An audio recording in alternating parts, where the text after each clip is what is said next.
It's time to watch A Button Challenge Part 8. Before we start, I want to say thank you to Bismuth for creating this fantastic content. Thank you for everyone who's been doing like the tasks for the A Button Challenge. It's incredible to watch. It's very, very entertaining. And I know I could never do this type of stuff. So thank you. This video is a part 8. Make sure to watch the previous parts first. The year is 2022. They're fantastic. The modern revolution of the A Button Challenge is in full force.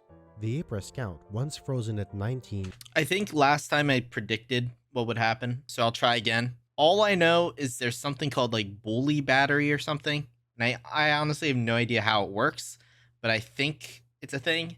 So I think that's what we're going to see today. For years, just won't stop going down. But the community is now facing a wall. The A press count is approaching a limit. Could this be the end of the A Button Challenge? On August 21st, Panenkoek and Marbler completed their project of the past couple of months. Together, they saved the final A press of Lethal Lava Land. They got Elevator Tour in the Volcano in 0 A presses, bringing the total count to 15.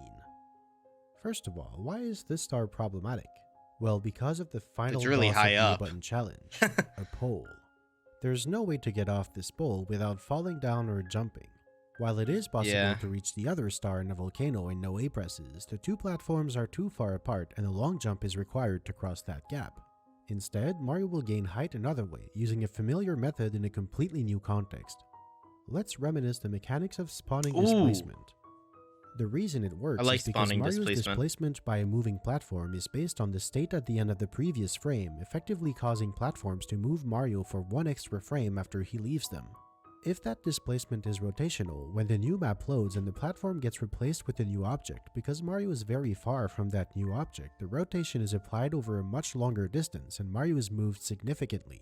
Here the concept is exactly the same, except that instead of a map transition creating a large gap, Mario himself moves really far away in a single frame. Then, when the displacement is applied, the rotation is very small, but the radius is so large that Mario is moved upwards substantially. Enough in fact, to end up above the star platform. In a parallel universe, that is. Because for Mario to get displaced so much, he needs to have PU speed and move into a PU.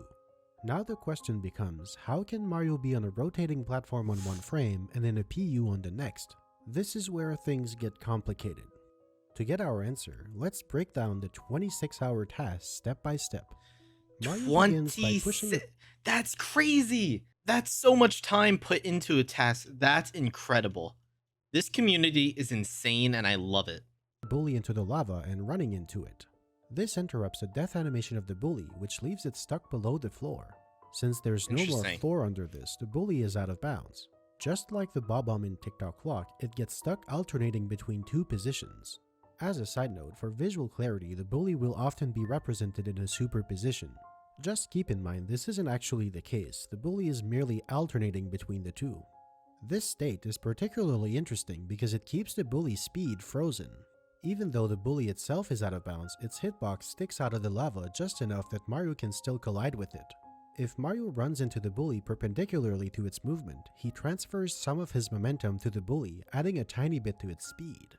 This is called slow bully battery. Oh. After doing this a few times, and by a few I mean 31,000 over 21 hours. So would that mean, so it's alternating right now.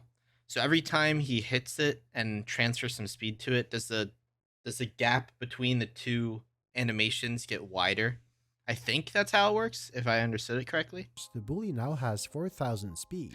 Yeah, because we're only seeing one bully here, meaning the other one could be out of bounds over here. It could be off screen. I don't know, but yeah, that's how it works. We can do something with that, but first we need to wait a few minutes. In Super Mario 64, one full turn is 2 to the 16 or 65,536 angled units. So when the bully is trying to move out of bounds and its movement is reversed, the game adds exactly half of that, 32,767. Wait, 67? Yep. Oh my, it's gonna have to do that a bunch of times, isn't it? Because it's odd. Oh no. Turns out the angle added is 1/200th of the degree shy of half a turn. This discrepancy is obviously completely meaningless, unless you're the ABC community. While the bully is alternating between two positions, the angle at which it moves slowly drifts over time. So slowly, Wow. in fact, that it takes over 36 minutes to do a full rotation. Coincidentally, it's also exactly the time it takes for the displacement angle to exceed the 32-bit integer limit and overflow, That's causing a game crazy. crash. But there's an additional quirk that makes this even more interesting. When calculating the displacement, the game truncates the angle to the nearest multiple of 16 using what's called hexadecimal angle units. Therefore, in practice, as the angle drifts, the actual displacement only changes once every 16 frames. Because 16 frames is an even number, the angle change always happens while the bully is in one of its two possible positions. As a result, this position acts as a pivot around which the other position rotates extremely slowly. Choosing one position to act as the pivot is fairly simple. After colliding with Mario, if the bully's angle is even, its current position will be the pivot. If it's odd, the pivot will be the opposite. This means that while Panenkoek was building up the bully's speed, every single one of the 31,000 collisions had to result in an even angle. Using these pivots and a lot of patience, you can get the bully to move into any convenient location you want. Marbler uses this to get the bully into a nice spot for the next part, but first he needs Mario to be in a bit of a better shape. To climb the volcano up to the spinning heart, he gets some coins for a lava boost. Even like this movement to get up here is crazy. It's so cool looking. Then gets this bully stuck in a corner and uses a dive roll knockback to clear this ledge. This method will be used a few times to refill Mario's health throughout the run. When the bully has rotated around the pivot enough, Mario runs into it so this position becomes the new pivot. This causes the other position to start moving. The process is repeated a couple of times to move the bully around, which takes about It's so silly looking, but it's also kind of cool. An hour. Now Mario activates the elevator and rides it until it falls into the lava. And on this frame, the first of many magic tricks, the bully appears. Because the elevator is partly under the lava, this creates a floor for the bully to move onto. So instead of turning around, the bully does move to the elevator. On the next frame, it moves onto the rock on the other side of the stage. Now the bully is back in bounds, but it's going so fast that its next position is out of bounds. Again, this reverses its direction and freezes its speed. On the next frame, the same thing happens and the bully reverses back to its previous position. The result is therefore exactly the same as before, even though the bully is now in bounds. Regardless of the bully's current position, so long as its next position would be out of bounds, it will behave this way. 10 minutes of pivoting later, the bully is now in a perfect position for the next part. You know, slow bully battery seems to imply the existence of a fast bully battery. What does that look like? Well, don't blink. The bully now has over 6,000 speed. What happened? This time, Mario isn't bullying the bully is bullying Mario. Oh. The collision angles are reversed. The bully is mostly perpendicular and Mario is parallel to the collision tangent. In this scenario, the bully actually transfers 3 times its momentum to Mario. This isn't a bug, it's an intentional feature to give bullies a bit more punch to their attack. Normally, this wouldn't be an issue because Mario's knockback speed is capped at 32, but as you may have guessed, this isn't a normal scenario. This is the original textbook use case for squish cancel. The edge of the elevator has an exposed ceiling because of a rounding edge. I love this stuff where there's like just little ceilings added to these things. Error, and it's a dynamic surface. Mario enters the bully's hitbox to get knocked back. On the next frame, first the elevator displaces Mario into the exposed slanted ceiling, squishing him. Then the bully collision moves Mario out and gives him triple the bully's momentum, or just shy of 10,000 speed.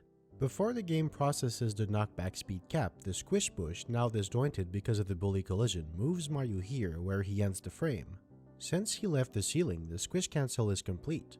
Mario still has his high speed, but he's no longer being knocked back, he's now idle. Therefore, the speed is preserved. On the next frame, the elevator moves back under Mario, so instead of entering freefall, Mario is still on the ground. At the same time, Mario moves for one single quarter step to the other end of the stage. Because he's still on the ground, he can snap down to a floor up to 100 units lower, 82 units in this case. This is important because when Mario tries to move out of bounds, his speed is only conserved if he's on the ground. If he's in the air, the speed is immediately set to 0. Meanwhile, the bully, after this collision, does lose a significant amount of its speed, but it still has 1100. This is low enough to actually move inside the level. Over the next few frames, it bounces around, skipping over Mario and it's so ridiculous looking, but it's so cool. I bouncing love back it. and out of bounds until Mario hits it again. That transfers Mario's new speed back to the bully. The important element of this Okay, interaction. so I see how this is working. So the bully transfers 3 times its speed to Mario. It loses some of its own speed, but eventually it knocks back into Mario, and since Mario has that speed that it gave, it transfers over to the bully. I see. That's so crazy. It's so crazy people found this stuff. Is the momentum being tripled when the bully knocks Mario away. This breaks the usual conservation of energy. Just before the collision, the bully had 2500 speed. Wow. A third of it was lost during the 2 frames the bully spent moving in bounds earlier. After Mario transfers his speed back, the bully now has 6600. The only caveat of this trick is that it's impossibly precise. The elevator needs to send Mario into a unit-precise exposed ceiling, and the bully needs to somehow collide with Mario again soon after. In other words, Marbler was trying to hit a P with a pull shot where the balls are moving at escape velocity. That's insane. Fast bully batteries can be chained together, allowing Mario and the bully to exchange Holy, exponentially large so speeds much to each speed. other. After the first one though, things do get a bit simpler. First, the bully collides with Mario at 6000 speed. This leaves Mario with 20,000 speed, conserved using Squish Cancel, and the bully with 4,000 speed in an odd angle. Therefore, the pivot is far out of bounds and the bully slowly rotates back into Mario. Mario transfers all of his speed again, that's leaving cool. the bully with 15,000 speed. Yeah, that one's a lot This simpler. process is done a total of 6 times, roughly tripling the speeds involved each time. However, because the collision angles need to be somewhat precise and their positions extremely precise, this turned out to be a very complex logistical problem. After one fast bully battery, the bully often needs to rotate to a completely different angle for the next one. Sometimes the bully itself needs to be moved using alternating pivots to set up a viable position for Squish Cancel. This is so Marbler cool. had to figure out a way to move the bully around at PU speeds, but never letting it cross a valid position in a parallel universe. That's so cool. Oh my gosh. Doing that would lose the bully into the void forever. He carefully planned out a series of speeds and rotations that would never cross a PU throughout the entire process. At PU speeds, when the pivot is tens of thousands of units away, what used to be an imperceptible rotation is now pretty obvious. This actually becomes a problem at even higher speeds. Moving the bully using a pivot becomes impractical because the inbounds position moves too fast for Mario to keep up with it, and you can't simply wait out a full rotation when that would crash the game. The last 3 fast bully batteries all need to be done without moving the bully. Also, the second to last one has to be done within 5 frames or Mario would get squished by another exposed ceiling, which was another nightmare for Marbler to solve. In this 3-hour ordeal, the bully comes dangerously close to a PU more times than we can count and ultimately runs into Mario at 847,000 speed. This gives Mario 3.4 million speed, and now Mario is ready to take an elevator ride out of this world. But this is actually a bit more complex. For the elevator to keep affecting Okay, so if I remember what's happening here, the displacement from the elevator is going to send Mario's angle up into a parallel universe's star. I don't remember the name of that star, but whatever that star's name is, it's going to send him into that in the parallel universe. I think that's how it's going to work. For a frame, Mario needs to actually be on it. Not only does Mario need to go to a PU in a single frame, he needs to trick the elevator into thinking he hasn't moved at all. How does he do that? Simple, by moving to a point in a PU that corresponds to the elevator in the main map. Except it wasn't simple, it actually was a total nightmare with a million workarounds that barely work for all these reasons that you can pause to read if you want. Finally, after Mario moves from the elevator in the main map to the same elevator but in a PU, on the next frame, the elevator still thinks Mario is standing on it and rotates ever so slightly. This rotational displacement, when magnified over a distance of 52 parallel universes, sends Mario almost 4,000 units upwards, well above the star platform. Holy crap! The conditions for this are quite precise considering Mario needs to stay in bounds. The maximum vertical displacement achievable when the elevator is in this state is quite small, which is why Panin and Marbler had to settle for an insane distance to magnify it over.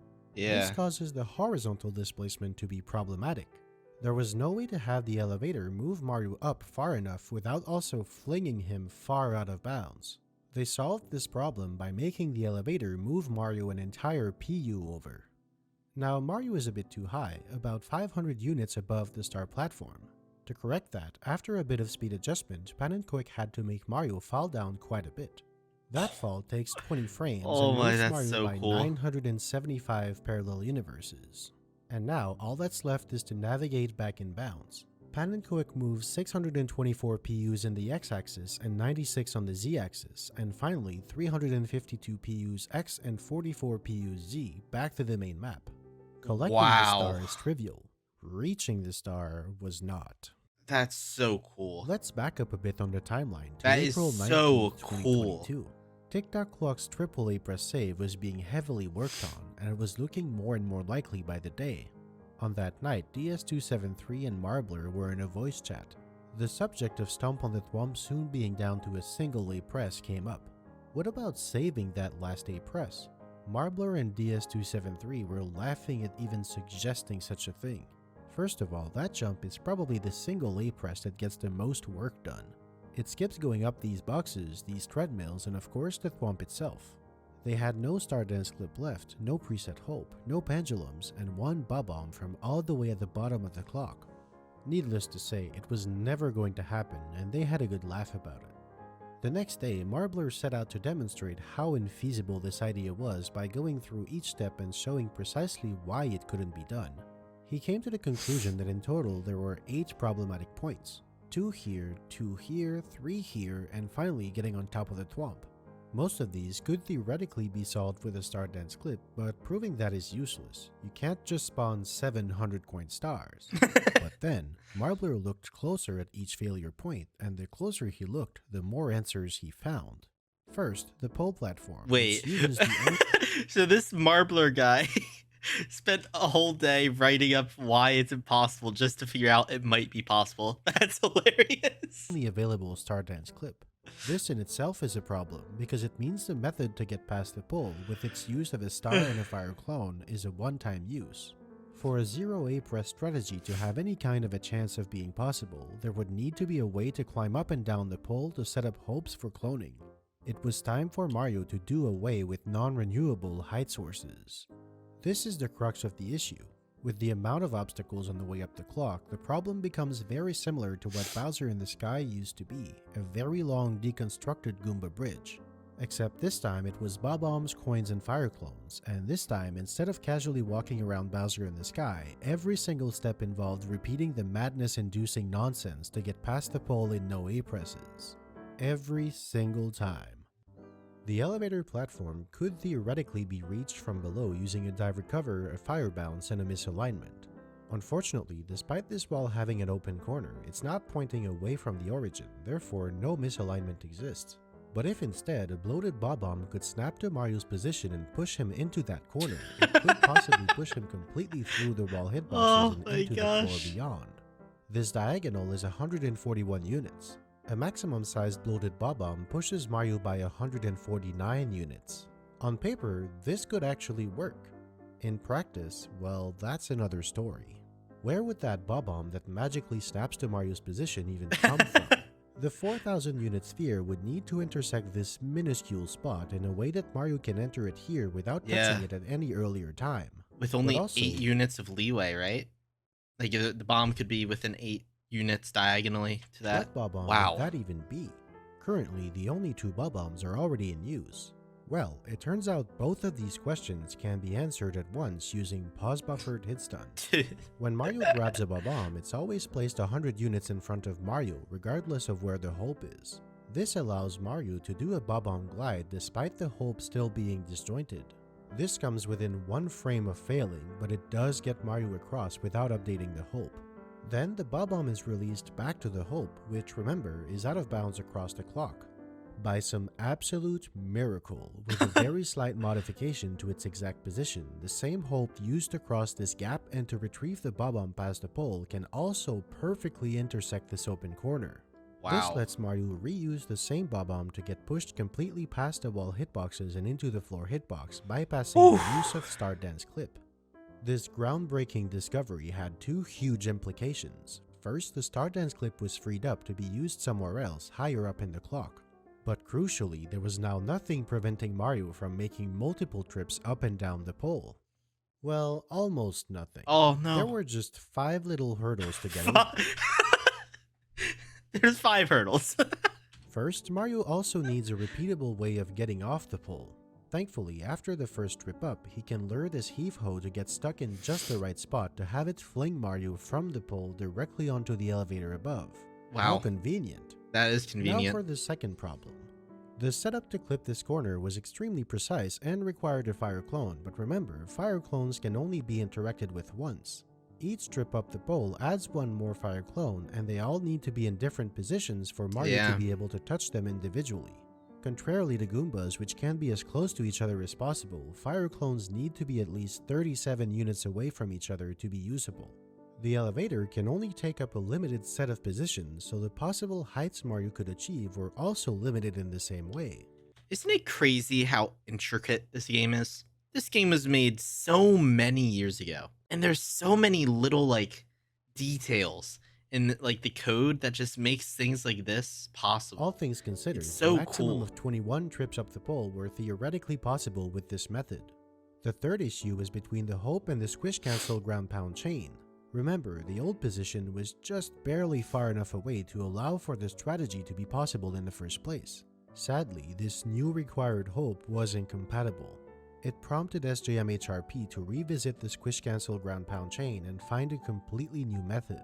And the one she found was not only compatible with the new Hope, it was also a lot simpler to set up and repeat. Hey, let's The go. fourth headache was between the Hope and the instant release at the moving bar. The new Hope was also incompatible with this part since it barely overlapped with the entire moving bar. This one was fixed with the clever use of BCA right at the edge of the activation radius. Finally, the thing with fire clones is that while they can give Mario additional height, they do so at the cost of his health. As of now, getting all the way up to the pole cost Mario 11 health sectors, way above the maximum survivable damage of 7.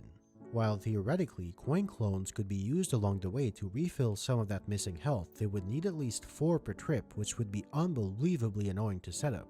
But SJMHRP's improvement to the Squish Cancel ground pound chain also took down the damage Mario takes from 6 to 2, meaning that Mario could live through this climb without a single coin for extra health. It does 7 damage instead. Used past the pole in Stomp on a Thwomp's 1A press strategy could be repurposed for other things higher up in the clock. However, at its current height, the 4,000 unit radius ends up short, so the Bob-omb needs to be moved up while staying out of bounds. But here's a problem. Mario needs to enter the activation radius to snap the Bob-omb to him, then he needs to be out of the 4,000 unit cylinder to release the Bob-omb back to the Hope at this new height. How can he go all the way from here to there? Certainly not with behind camera anywhere, but maybe with pause buffered hitstun. But even PBH ends up way too short. Enter the hitstun highway. This series of explosion clones creates a path for Mario to extend his hitstun timer all the way across the clock and exit the activation radius before releasing the Bob-omb without ever updating the Hope. Another problem solved. So cool. And now a new problem is created. To get from the elevator to time jumps on moving bars, usually a heave-ho flip bypassed the whole thing. But if it has to be stuck here, Mario needs a new way to get from here to there. Thankfully, a simple misalignment on the corner of this platform gets the job done. Except it doesn't, because that would reactivate the Bob-omb we've just moved. Instead, another fire clone has to be used. For multiple trips, a string of fire clones. The next failure point was these cubes, which were decidedly too far apart to ascend. However, there is an alternative to navigating those, reaching the top of this cage and diving across. Unfortunately, that's not easy either, but it is more fire clones. Bounces. Oh, and a second chain of Squish Cancel ground pounds on this pendulum that comes within a single unit of reactivating the Bob-omb early. No big deal. The final ground pound is actually pretty significant. While Mario is in the ascending part of the ground pound, quarter-step collisions are not calculated, which is how he can clip through platforms sometimes. Regardless, another collision check is also made at the start of the frame.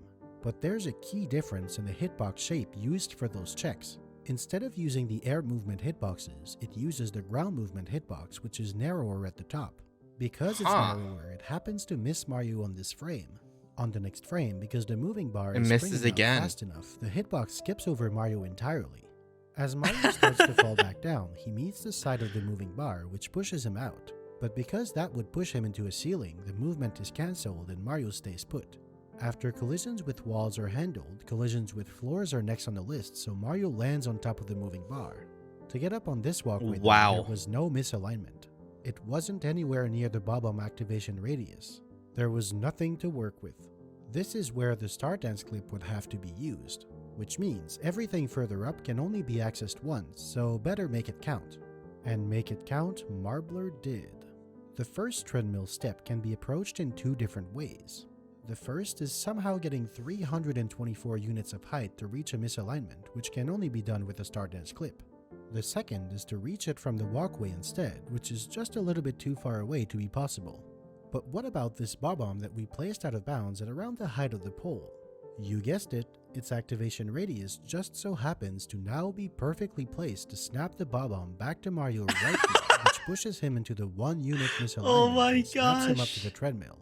Then Mario does a quick turn. When the stick is held in a direction different than the one Mario is looking in, he slowly turns until he matches that new angle. But if instead Mario is walking and comes to a complete stop, he can then turn in any direction instantly. So this is what happens. Mario lands with the stick at a neutral position, which stops his momentum. Then he walks at the minimum stick range for 1 frame, comes to a stop, and instantly turns around. Oh, I actually allows knew him to about this turn around trick. in only 4 frames instead of up to 16, which in turn lets him grab the bob-omb before it falls out of his grasp. Now for the final treadmill, which again is simply too high. To have any chance of getting up, Marbler had to think outside the box, where he found one sliver of hope: the spinners. The height difference from here to there is just barely within reason, but could this gap be cleared? Well, of course it can, with the bob-omb glide. The problem though is that the bob-omb is so bloated that Mario ends up completely overshooting it. The spinner is also still a bit too high to reach without the extra help from stored vertical speed. So instead, Marbler waits out the fuse timer, then re-grabs the bob-omb as it's about to explode when it's slightly less bloated. This Wow. turned out to be a bit of a tricky maneuver. First, Mario gets pushed off the treadmill, so he dives back on.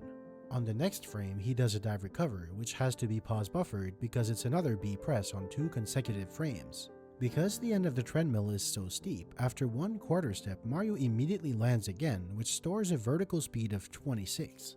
On the next frame, he does a standing punch, which also has to be pause buffered because it's yet another B press. This establishes the bob-omb as the target of a grab, but because it's a standing punch, Mario doesn't quite grab the bob-omb yet. At the same time, he gets pushed back off the treadmill by the now expanding bob-omb, which reactivates his conserved 26 vertical speed. On the next frame, Mario does a pause buffered dive, the 4th B press on consecutive frames.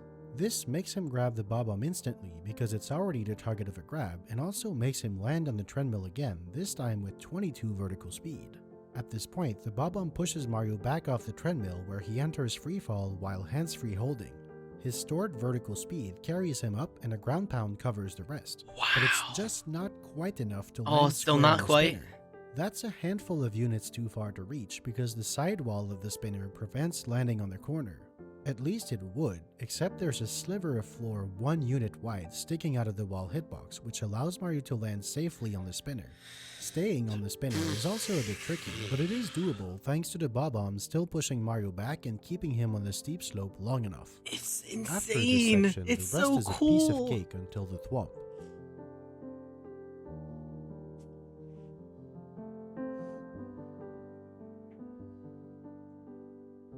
Here, the bob-omb is used to get a fire clone by the thwomp using BCA. Thankfully, there's another fire spitter right at the top of the clock, so no need to go all the Everything way lines down up for it. perfectly. Besides, remember, there's no turning back after using the Star Dance clip. But the real problem here is that the flame clone needs to be higher than the highest point where Mario can set the hope or release a clone. This was solved by DS273 and Marbler using a wild combination of object slot manipulation magic and the jagged diagonal of the treadmill's floor to get in a hands-free holding state. That still wasn't enough because while they could get Mario a bit higher up with a ground pound, he couldn't release an object and therefore place the hope until after he landed. That is until DS273 had the idea of using BCA not just to release the clone, but to set the hope itself. By forcing Mario to go off camera during the ground pound, the hope stops updating at this point, so it remains up there. And finally, the last magic trick, Whoa. a dive recover VSC into a ground pound squish cancel fire bounce to reach a misalignment on the corner of the thwomp. This is not like a regular misalignment. Instead, it exists because the wall is ever so slightly slanted sideways, creating a 1 unit gap in its corner at certain heights. Oh my Now, gosh. repeatedly burning Mario to clear gaps takes its toll on a poor plumber. Thankfully, there are 2 spinning hearts in Tick-Tock Clock, but despite all the best efforts to minimize the burning damage, Mario comes within 1/16th of a sector of health of dying. On top of that, 4 coin clones are used to refill some health. Setting all of this up requires multiple trips up and down the clock to place all of these clones. How many exactly? 5 trips to set up enough fire clones at this elevator for the rest of the route. 2 trips to set up the explosion clones for the Bob-omb glide under pause buffered hitstun. 2 trips to set up the explosion clones for the hitstun highway. 2 trips for the flame clones to get off this elevator. 2 trips for the flame clones needed to get up on this cage and coin clones to refill Mario's health. 1 trip for the flame and coin clones on top of the cage. 1 trip to set up a coin and a fire clone for the Star Dance clip.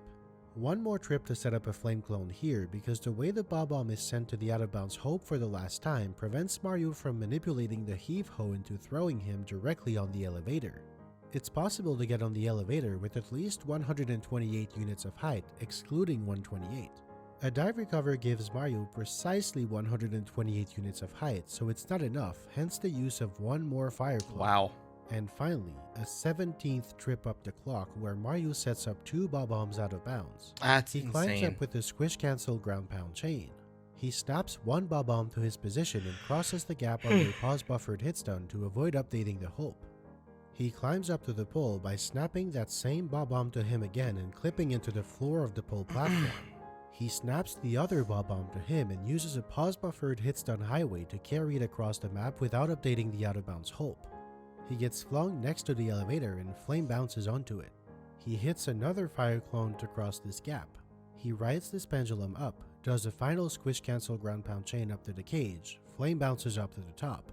He Star Dance clips to this walkway, snaps the Bob-omb to him 1 last time to get on the treadmill, then glides into a misalignment on the spinner. He carries that Bob-omb all the way to the top, where using hands-free holding and BCA, he sets up the hope for 1 last little bit of cloning.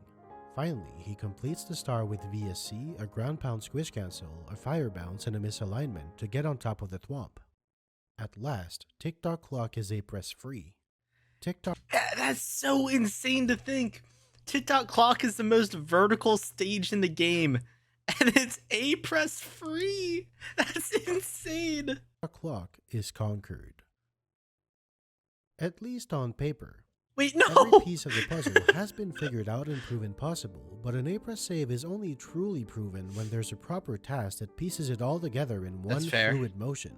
This unbelievably complex task is, as always, given to Pan&Koic 2012. This time though, he isn't doing it all alone. SJMHRP and Marbler join him as well. Makes sense. SJMHRP's specialty was the 17 squish cancel ground pound chains on the lower pendulum. Pan&Koic dealt with everything in the lower part of the clock, which came out to be most of the work. Marbler took care of the upper section, taking over after SJMHRP and handing back the task to Pan&Koic whenever Mario had to go back down to set up more clones. Very little of the tasking process could be automated. Aside from pendulum manipulation and a couple of repeated processes, nearly all of this 6-hour task was painstakingly created frame by frame, which took in a ballpark of 180 hours and over 160,000 re-records. That's crazy. The team ran into an issue with the preset Hope that threatened nearly the entire first half of the work, but they managed to miraculously salvage it. The theory crafting of the route was done in parallel to the work on the 3 A-press saves from July. Work on the task began soon after Lethal Lava Land was finished in mid-September. It was finally completed on October 27th and published 2 weeks later on November 13th, 2022. As of today, there are 14 A-presses left in Super Mario 64. So, what are those 14 A-presses? Wow. And how could we save them? First, let's look at the famous A-presses to enter Tick-Tock Clock. Yeah. With 3 spawning displacement strategies allowing for a re-entry without using A, Tick-Tock Clock now needs to be entered 3 times from the floor. The prospect of adding more spawning displacement is quite grim. It just does not seem possible. But even if it was, Tick-Tock Clock already requires 3 different preset hopes that can't be set within the stage itself. Each entry that requires an A press sets the hope somewhere else before entering the stage, so adding another spawning displacement would disrupt this fine balance. So what other options are there? Well, There needs to be some type of trick that you can gather enough speed and get up there. That's really all there is that I know of. room of the castle, not that many. The level entrance is pretty high up, so there's no hope to ever get up directly from the floor to the clock and no A presses. That's not even close.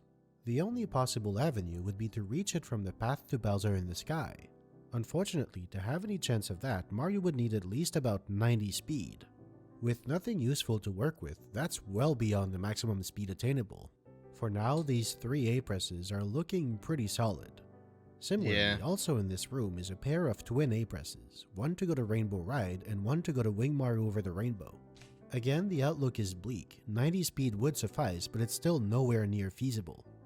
The next A press left is in Jolly Roger Bay to collect the star Treasure of the Ocean Cave. Wow. I'm This surprised A you press, can't. as trivial as it is, has been a total nightmare to try and save for over a decade. Wow. The star is 24 units too high to be collected with a die recover. The chests look like the obvious solution, but I was gonna say it looks like the chest should be able to be used, but looks like you simple can't even use objects them. with a hitbox and no actual geometry. Mario can't stand or bounce on them. The star is at one of the highest points in the room, so it's tricky to approach it otherwise. It was found that given enough speed, Mario could in theory collect the star. Unfortunately, this method requires about 260 speed, whereas the maximum speed that has been proven possible to gain in the level is only about 180 using these pillars. Multiple ideas to build up more speed were examined, but none of them were successful. The floating ship doesn't have the right surface for C-up sliding, nor the right conditions for hyperspeed punching. This rock has a lot of potential, but the conditions aren't perfectly right to allow for hyperspeed of some kind. Research is still ongoing to try and find new ways to build up speed, I feel or like to try this and one lower could the be 260 requirement. No significant progress has Eventually. been made in years. Princess's Secret Slide is in a similar boat, but much worse. Yeah, While that the one. star you get There's for finishing- literally nothing. You'd have to, I guess, you'd have to have some hack speed, not hack speed, but you'd have to have incredibly high speeds on the slide, and then the slide I don't under know, 21 seconds is I don't low see how enough this for a one die could be recover. possible. The star inside the box isn't. The box itself can be broken with a die recover, but then the star is 31 units too high. There's very little hope because the geometry of the room is so barren that there simply isn't anything to work with. If the star had been closer to the back of the room, then it would have been reachable with VSC and a ground pound. Other than that, there are a few pipe dreams like spawning displacement in the title screen demo, but none of that is remotely close to work. In fact, the demo in Princess's Secret Slide never presses any buttons, so it couldn't even break the box even if it had the chance. Next up is Tiny Huge Island. Here, the one star with remaining A presses is Wiggler's Red Coins. This, in fact, is one of the 2 stars left in the game that requires 2 A presses to get. The first one to clear this gap, and the second one to get on these pillars. I'm repeating myself here, but again, this room just doesn't have much to work with. Isolated platforms with large height disparities, no way to clone anything, and just this one fire spitter. However, there is the floor above. Here you can find Wiggler running around and some coins. It's not much better, but it's something. And as it turns out, it is possible to use Wiggler to set up hyperspeed. Unfortunately, no way has ever been found to clip down into the red coins room, so that high speed is useless. Crazier strategies were also looked at. I really hope that some of these are solved. It's pretty much never going to happen, as far as I know, with what we all know so far. But it would be so cool to get this game down to 0 A presses. That'd be so cool. Having Wiggler itself come down seems impossible and not even helpful.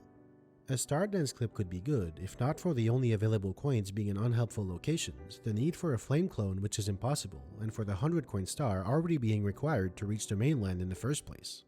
Using sliding speed conservation to carry hyperspeed into the red coins room seemed quite promising, but unlike a pause exit, this map transition doesn't preserve sliding speed. Ultimately, the search turned up fruitless.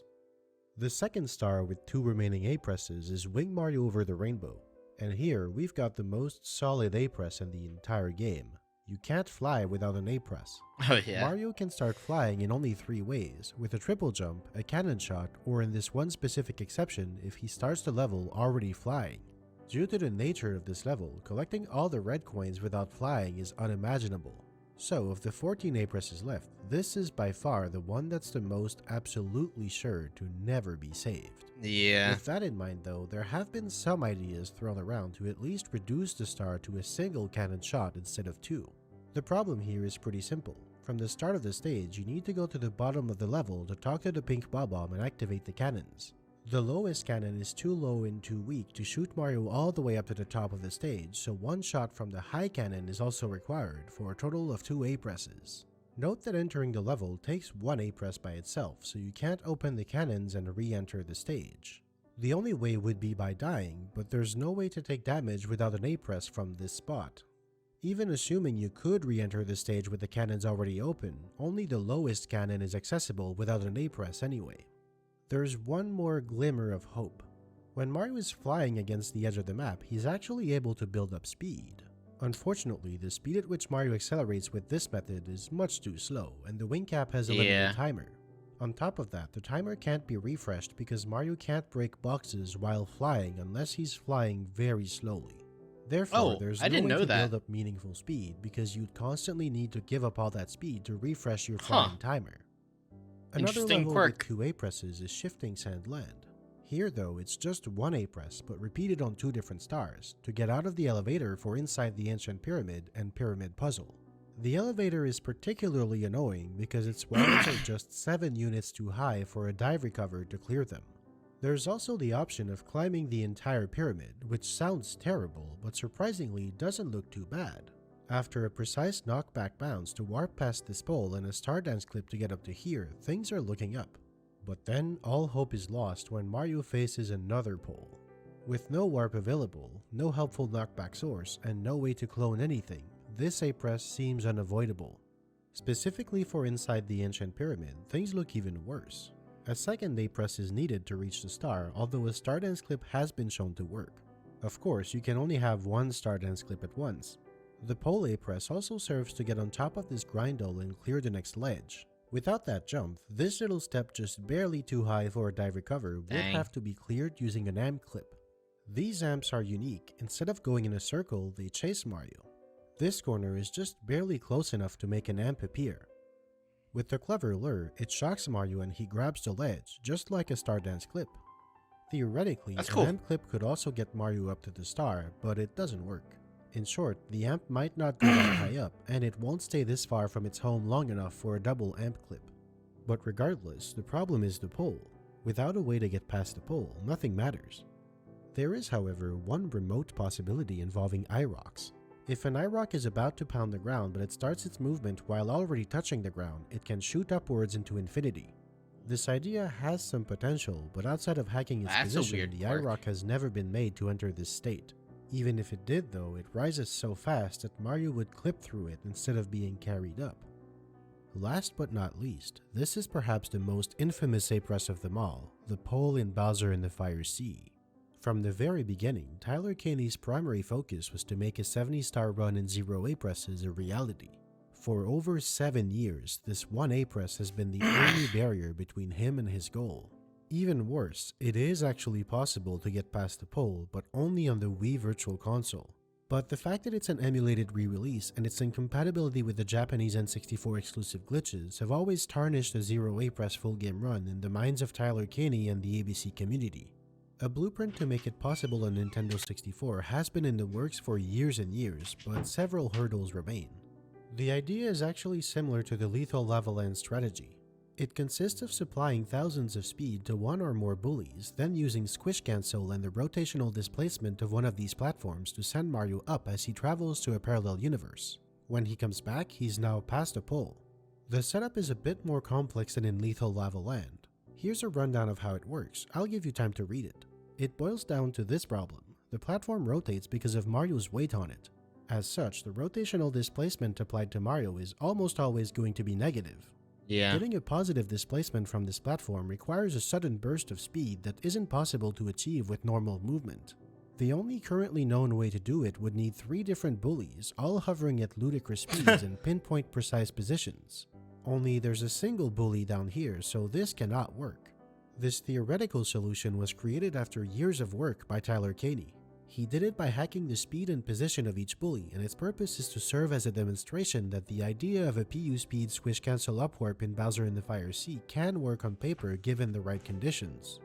This wishful thinking would take a massive leap towards reality if it was shown to be possible using only one hyperspeed bully. Using the 10K glitch to greatly magnify or reduce Mario's sliding speed could hold the key to solving this problem. Despite the creation of multiple different brute forcers to try and find favorable conditions, only small incremental progress has been made on that front so far. This is the brick wall the ABC community needs to break through. The actual bully battery is thought to be relatively trivial in comparison to this massive problem, although it could take significantly longer than the mere 26 hours of Lethal Lava Land. There are also 4 half-A presses remaining in the run.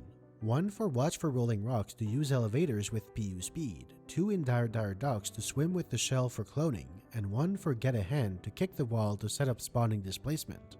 With so many other A-presses left, it seems very unlikely that we'll ever run into a situation where these half A-presses become a problem for the 120-star run. Here's my own judgment of how likely each A-press is to ever be saved. It's entirely subjective, and while I believe the gist of it is generally agreed on, the exact ordering is pure speculation. Of all these A-presses, the most likely to be saved is definitely Bowser in the Fire Sea.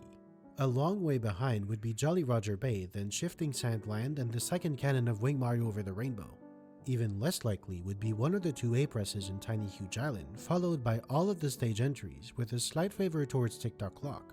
At rock bottom, you can find saving both A-presses in Tiny Huge Island, the Princess's Secret Slide box, and finally, the first cannon in Wing Mario Over the Rainbow. The final, perfectly optimized A-press count might very well be 13. If we're slightly more optimistic, maybe 10 or 11. If we're wildly optimistic, it could get down to about a handful. I see no possible scenario where the entire game could ever get down to 0. I don't see 0 happening. Regardless of the final frontier of the ABC, there will always be the endless secondary challenge of making the run faster and more efficient. Over the years, countless improvements have been made that cut dozens of hours from the total runtime. A full 70-star run in 0 A-presses has been in the works for years, but it's stuck waiting for Bowser in the Fire Sea to be solved on Nintendo 64. Meanwhile, the estimated time for a 120-star run in 14 A-presses is now 58 hours and 47 minutes. Over 2/3 of that can be attributed to Elevator Tour and the Volcano and Tick-Tock Clock combined. Over 22 years, the A-Button Challenge has become the most fascinating video game endeavor of all time. In 2000, when Alex Penev posed this challenge to a handful of friends on IRC, he couldn't even begin to imagine what would become of it. Neither would Curtis Bright, who tried to turn it into a new form of competition on his website. His vision and forward thinking to allow tool-assisted speedruns to compete on his board paved the way for the revolutionary work of Bob Mario 511, who set the baseline for years to come. At the same time, Thiago Trujillo attacked the real-time version of the challenge almost all on his own, an achievement that, to this day, is still underrated. But by all means, this amazing adventure would have never happened without the now legendary Pan&Coic 2012. Very true. His incredible work on the A-Button Challenge inspired multiple generations, coming in waves over the next 9 years. First came Plush, Ganody, and Sonic Packer, who supplemented Panon's work with novel ideas. Then Tyler Caney, whose fresh-out look brought 3 major trick discoveries that shaved off dozens of A-presses, and Bad Boot, who not only made key discoveries but also rekindled the real-time ABC. In recent years, Marbler took the complexity level to a new galaxy, helped by the involvement of talented and dedicated problem solvers like Iver Songe, DS273, and SJMHRP. The team has evolved so much, but at its core, the infallible Pan&Coic remains the captain of the mission. His commitment to the journey and his undying resilience continue to amaze hundreds of thousands of people to this day. The legacy left by Pan&Coic and the A-Button Challenge cannot be overstated. It inspired so many other game communities to do the same. Just to name a few, pretty much all of the Mario games. The 2D Mario games would seem boring at a glance, but they're actually full of surprises. Super Mario World is especially interesting considering that all 96 exits can be done in only 24 A or B presses. Wow. More recently, the new Super Mario Bros. Wii Jumpless Challenge done by Adil is getting a lot of attention. Super Mario Sunshine and both Galaxy games have to waste hundreds of A presses in menus, but they are quite optimized in terms of actual gameplay. Most 3D Sonic games also have an A button challenge. In fact, Shadow the Hedgehog was beaten entirely in 0 A presses by Ring Rush. That's The cool. Donkey Kong 64 ABC, which is also led by Ring Rush, is absolutely full of clever solutions and goofy tricks. Its sister games Banjo-Kazooie and Banjo-Tooie both have A button challenges of their own as well. The Super Mario 64 ABC also inspired a myriad of more or less loosely related challenges, such as the B and Z button challenges, the No Buttons challenge, and the No Joystick challenge. Even in other games, like Ocarina of Time and Majora's Mask, any % low pauses or any % no doors, beating Sonic 3 without pressing right, and half of Steve Gaming's YouTube channel. The list is absolutely endless. So, this is it. This is the current state of the A button challenge. 14 A presses remain. Dozens of blueprints exist to try and save them. One of them is being actively worked on and is thought to be possible. Only one. After all these years, the community has finally hit a wall. With all its dead ends, the current outlook for the future of the A button challenge does look a bit grim. But the community around it keeps growing. Over the years, the entire Super Mario 64 code was fully decompiled. Countless simulators were written to investigate billions and billions of possibilities. There's still work ahead of us. There might always be. Mount Everest wasn't designed to be climbable. Mountains don't care if anyone manages to reach the top or not. Super Mario 64 was never designed to be beaten with 0 A presses. The game doesn't care if it's possible. We do. And until we reach the top, we will keep climbing.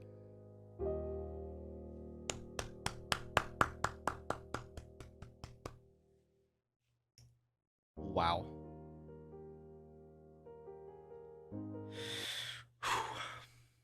Thank you, Bismuth, for creating these videos. It was a fantastic journey. It was amazing. Thank you to all the members of the community. Panenkoic, Marbler, any others that I'm not remembering the name of right now. Thank you. It was fantastic. I enjoyed reacting to these. I hope you did too. Please send some love to Bismuth, Panenkoic, Marbler, anyone that was included in any of these videos. They deserve it. Thank you for watching. Peace.